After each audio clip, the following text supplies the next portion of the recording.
चले लेके अढ़ौलावा फूलवा चढ़ाव तोहरा पकिरी पा होई जरूर। अच्छा चल मंदिरवा सिरवा झुकाल ठीक बा। मंदिरवा सिरवा झुकाल।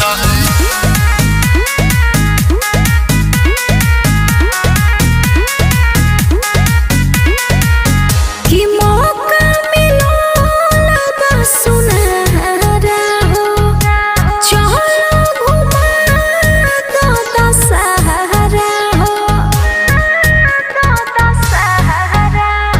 गाँव के मंदिरवा पकल पूजा पाठ का? कहतानी मान जा तू अभियो ले बात ना मानो। जनी हमके सिखावा ढेर लूट चल मंदिरवा सिरवा झुकाल देवी मैया दुखावा करी है दूर। लेके अढ़ौलावा फूलवा चढ़ाव तोहरा पकिरी पा होई जरूर। चल मंदिरवा सिरवा झुकाल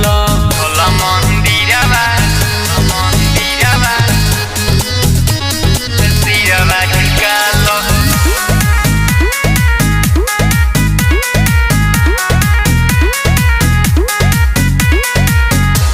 मेला घूमे के यही सालों में घूमी घूमी माई के पंडालों में ठीक बात रेडी हो खयाव झटपट खुले वाला बावे आज सतमी के पट जजलमी तक ले चली जरूर चल मंदिरवा सिरवा झुकाल हाँ। देवी मैया दुखवा करी है दूर। अच्छा लेके अढ़ौलावा फूलवा चढ़ाव हाँ। तोहरा पकिरी पा होई जरूर।